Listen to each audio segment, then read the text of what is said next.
Salut, je m'appelle Sean Jobin, je suis rappeur, beatmaker, réalisateur, DJ et aujourd'hui aussi podcasteur. On vous parle de cyberdépendance.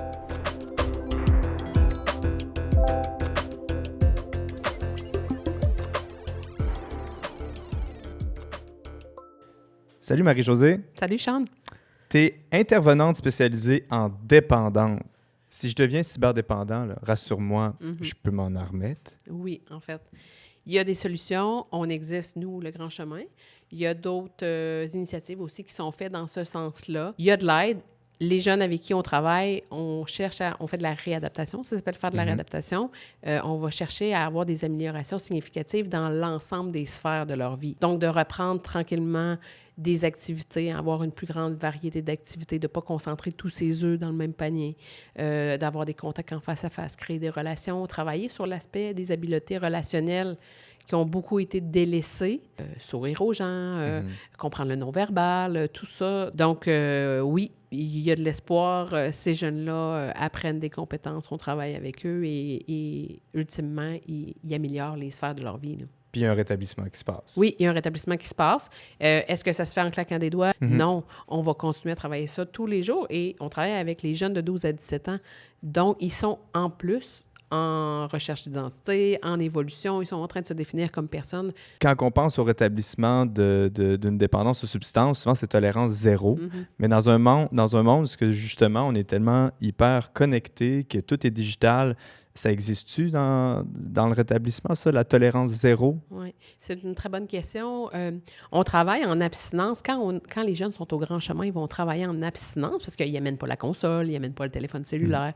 Mais ce qu'on vise, par contre, c'est travailler en réduction des méfaits. Donc, on va réduire les conséquences négatives de cette mauvaise utilisation-là. Je pourrais décider d'arrêter de jouer à Fortnite. Ce jeu-là, je le bannis, je l'enlève de ma vie, mais je vais continuer à utiliser les réseaux sociaux, à peut-être jouer à un autre jeu moins addictif ou qui m'amène à passer moins de temps, pour lequel je suis plus capable de mettre des stops dans ma vie. On va surtout pas tant essayer d'enlever Internet dans la vie du jeune, mais de replacer des choses comme du face-à-face, du sport, de l'activité physique, les études, le travail, les relations.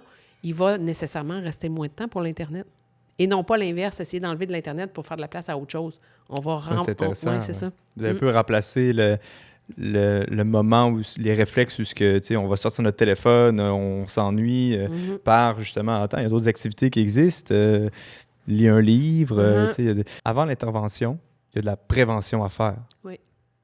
Ça ressemble à quoi, ça, cette prévention-là, dans un monde où on est tous connectés puis on utilise tout le monde digital? Ça aussi, c'est une bonne question, puis c'est une grande question. Comment faire de la prévention quand on sait qu'on met ces appareils-là, les iPads, par exemple, ou les téléphones cellulaires, dans les mains de nos tout-petits, là, dès qu'ils ont 1 an, 2 ans, 3 ans, pour des activités comme parler à grand-papa, grand-maman en FaceTime, faire un petit jeu de puzzle. Comment on peut faire ça? Mais on peut leur apprendre assez rapidement qu'il faut se mettre des limites. Puis la façon que je vais le faire avec un 2 ans puis un 3 ans, nécessairement, ne sera pas de la même façon avec un 6 ans, un 7 ans, 8 ans. Tout ça pour dire qu'il faut s'adresser aux parents beaucoup. On reçoit beaucoup de demandes pour s'adresser aux jeunes, puis les jeunes, il faut s'adresser aux jeunes, il faut parler aux jeunes, échanger sur leurs activités qu'ils font, mais il faut aussi parler aux parents, parce que les parents sont, dans ce cas-ci, les pourvoyeurs de la substance addictive, hein? L'objet de dépendance qui est le iPad, la console de jeu qu'on m'a donné à Noël, le nouveau iPhone que j'ai reçu pour ma fête. Il va falloir que j'apprenne à le gérer. Fait que ça vient avec un encadrement, des responsabilités. Il faut que je puisse me mettre des limites. Je pense que c'est l'équilibre, là, le mot-clé dans tout ça. C'est... Vraiment. L'équilibre, ça peut-tu être de l'équilibre avec des périodes où on manque d'équilibre? Par exemple, c'est Noël, il fait tempête, on binge la série Yellowstone. Ça peut-tu faire partie d'une activité vraiment agréable? Je me sens pas mal, je me sens pas coupable de l'avoir fait parce que demain, j'ai une autre activité de prévue. Je vois ma famille, je vois des amis, je vais dehors. Mais aujourd'hui, c'est surtout que c'est fait comme en pleine conscience, là. Je suis conscient qu'aujourd'hui, ce que j'ai envie de faire, c'est de me taper la série au complet, les 8 épisodes. Puis ça, l'exception fait partie de l'équilibre pour moi. C'est une manière aussi de te récompenser des fois, peut-être, de faire comme, tu sais quoi, je le mérite. Je suis comme ça dans la vie, moi aussi. J'ai des fois, quand je vois qu'il y a rien dans mon calendrier un dimanche là, après-midi, je suis comme, le gaming va se passer. Là, ça va être plus que 4 heures et une minute. Ça ressemble à quoi, mettons, des trucs de prévention face à l'Internet à un jeune de 12 ans, mettons? Par exemple, on va aborder le principe des minuteries. Le cerveau, c'est quand c'est plaisant, on continue. Jusqu'à temps que c'est comme ça pour un adulte, mais notre cerveau à nous, il est pleinement développé. On a un peu plus de facilité à gérer notre pédale de frein, de mettre un frein aux activités qui sont plaisantes, agréables. Pour un jeune, ça doit passer par l'instance extérieure, donc le parent ou encore le principe de la minuterie. Puis le principe de la minuterie, il y a différentes façons de l'utiliser. Moi, j'aime bien proposer aux parents ou aux jeunes là, qui veulent utiliser la minuterie de s'en mettre 2. Une première qui dit, exemple, qu'on veut faire 30 minutes. 30 minutes, c'est vite passé là, quand on a un bon moment, quand on passe un bon moment sur TikTok ou sur Insta ou au gaming. Mettre une première minuterie à peut-être 25 minutes. Puis là, mon cerveau comprend qu'il me reste 5 minutes pour m'extirper de l'activité qui est donc bien agréable. Fait que tranquillement, pas vite, je suis en train de réaliser qu'il va falloir que j'arrête. Et non pas, ça sonne, je m'arrête. Fait que le principe de la double minuterie, mettons, là, moi, je trouve que ça permet cette transition. Un snooze, oui, exact. Je dis ça comme dans les mots. Un snooze, effectivement, là, de me permettre un petit 5 minutes de transition pour dire, OK, là, je vous dis bye tout le monde, ça se passe bien, puis on peut s'extirper sans trop de colère.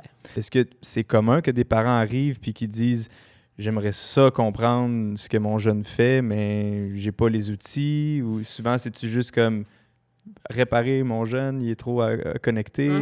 Je vois beaucoup deux modes de pensée, je veux dire. Beaucoup de banalisation. On est en 2023, tout le monde est là-dessus, tout le monde en a. Qu'est-ce que tu veux que je fasse? C'est comme ça. Défaite, un ado, c'est comme ça. Comme tous les autres, il en fait trop. Et d'autres parents qui vont, eux, démoniser les écrans. Il est toujours sur ses écrans, il n'y a pas moyen de le sortir de là. Chaque fois qu'on lui dit d'arrêter, il pique une colère, ça se passe pas bien, blablabla. Bla, bla. Quand je demande qu'est-ce qu'il fait dans les écrans, à quoi il joue, c'est quoi l'activité? Ah, je sais pas, là, TikTok ou... Il y a beaucoup comme un peu de jugement, de préjugés, de ton activité n'égale pas la mienne que je fais, moi, sur les écrans, parce que moi, c'est sous prétexte que je lis la presse. Moi, je lis la presse, c'est quelque chose d'important. Bon. Ou tu joues à Candy Crush, qui est un jeu, mais vu que c'est sur un iPad, ça passe mieux. Oui, c'est ça. Je suis pas tout le temps à la face de mon téléphone. Non, mais tu lis ta presse, puis ça sera un moment où on pourrait peut-être parler ensemble, faire autre chose. Ouais. À ça, il faut rajouter peut-être de diversifier nos sources de récompense. C'est mieux. Je ne mets pas tous mes œufs dans le même panier. Fait que la même chose avec, je me récompense toujours avec la nourriture. On va peut-être flirter un peu avec l'excès, avec le trouble alimentaire. C'est peut-être pas...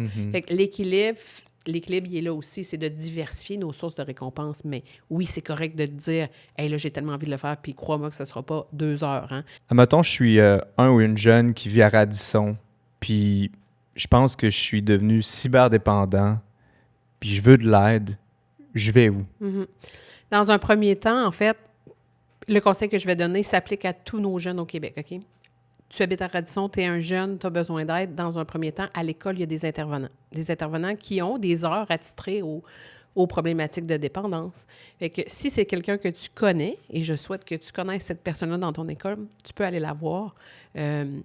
Parce que ça va être confidentiel aussi. À partir de 14 ans, on a le droit à notre confidentialité. Tu vas pouvoir aller parler, voir est-ce que j'ai raison de me questionner. On va pouvoir peut-être faire un petit test avec toi pour voir est-ce qu'on est dans quelque chose qui est risqué qu'on voudrait aller investiguer davantage.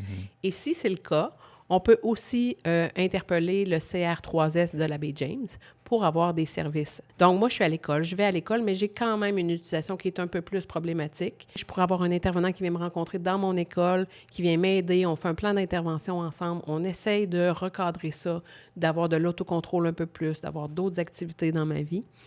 Et au besoin, il y aura à ce moment-là une référence pour des services internes comme les services du Grand Chemin. Mais première des choses, va parler à quelqu'un en qui tu as confiance. Et dans les écoles, il y a de l'aide. Et s'il n'y en a pas, par le CR3S de l'abbé James ou les CIS et les CIUS dans les autres régions du Québec, ce sont toutes nos portes d'entrée pour avoir accès à des services en dépendance jeunesse. Et ça, c'est à la grandeur du Québec? Oui, exact. Dans toutes les régions du Québec, on a ces services-là. Et nous, le Grand Chemin, je ne l'ai peut-être pas dit, mais on dessert tout le Québec. Là. Les jeunes, peu importe ils viennent d'où, ils ont accès gratuitement à nos services. Et merci. Ça m'a fait plaisir. Merci d'avoir accepté l'invitation. Merci, Chante.